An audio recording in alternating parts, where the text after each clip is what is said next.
getting like 15 minutes over is a good sign. They were reacting with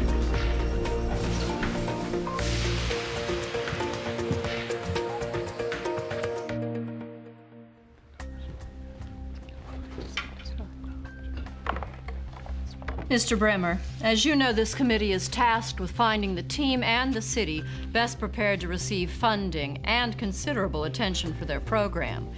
This program is going to be used nationally as an example of best practices in transportation planning and the subsequent reduction of carbon emissions across the country. Yes, thank you. We are especially interested in the process your firm used in bringing your city's light rail project to completion. Now, I see here your staff spent less than 78% of your city's proposed budget to handle the entire project, also by your own estimate, in leveraging innovative software-based communications technologies. Your team completed the project 2 months ahead of schedule. Is this correct? Well, actually, no. So this is incorrect. The savings were larger. Contractors spent less of their proposed planning budgets as well. Savings hadn't been taken into account prior to the published report. So the savings were even larger. Yeah. Okay, let's move on, shall we? Yes, Mr. Bremer, I thought you came here today prepared to conduct a comprehensive presentation by your team. I am. And they're right here. I have 2 team members who are in the main office and a third who's telecommuting from home. Now, each would have to expend over 2,260 pounds of CO2 in ground and jet transportation fuel to be here in person for the purpose of explaining to this committee how that can be avoided. This seemed counterproductive, not to mention costly. Point taken, Mr. Bremer. What does your flying saucer do, Mr. Bremer? We have a brand new conferencing phone to dial into Audio Bridge. This device will broadcast live audio and video of these proceedings using live meeting. Thanks to this, we've saved over 50% last year in audio conferencing costs. In this meeting alone, I will save you $50 in audio conferencing costs. Where do you want us to sit, Ted? Right where you are. When you speak, this device will track to whoever's speaking and put them right up there on the screen, where you see me now, automatically. There's no need to set up the conference bridge because Microsoft Live Meeting handles both audio and video at the same time. Well, now I'd like you to meet the team. First, we have Bill Malone. Hello. My role was transportation. I headed up the light rail project. Hello, I'm Deborah Garcia, and I handled citizen and corporate outreach for the project.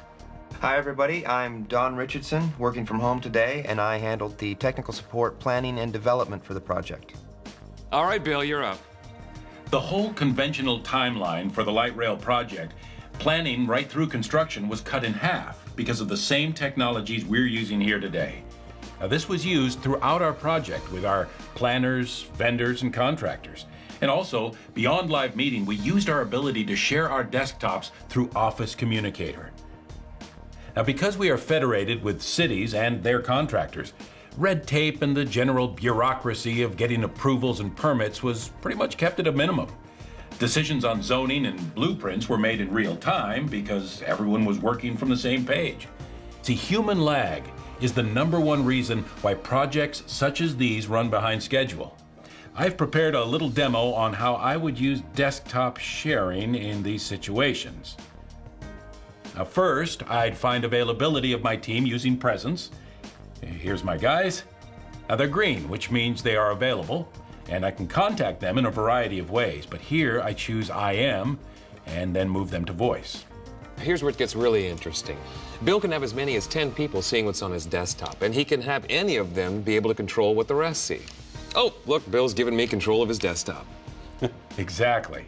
Ted can now zoom in, highlight, drill down in my plan. Anything I can do in this plan, he can do. So we evaluated the population centers and where we were most likely to get ridership. In the outer areas where we couldn't reduce commuting, we recommended telework. Then we took a look at the metro areas. So all you need to telecommute is a laptop or PC, software, and an internet connection? Yes, but remember, to achieve meaningful reduction of carbon emissions, telecommuting and flex work initiatives need to be deployed across both government and in as many private sectors as possible. So during our recent flood, it effectively divided our city in two. Without our ability to telecommute, the local government and most of our large private sector businesses would have shut down for over 30 days. How did you manage to get such broad participation from the constituents? Through the citizen service platform? Exactly. We used it to gather consensus about the routes, traffic alerts during construction, and to organize rideshare programs for the private sector. We also reduced the carbon footprint in our public planning meetings. This is a question for Don on his teleworking from home. I'm very impressed with your appearance in this presentation. If I didn't know, I'd think you were sitting right there with Bill and Deborah. Just what are your impediments to doing this? None, really. None of it? The live meetings, sharing desktops, video? Microsoft's unified communication is integrated with my office's existing phone system. My laptop doubles as my phone, so I can receive and call out anywhere and use my on-site number. It's completely transparent. Telecommuting also frees up office space.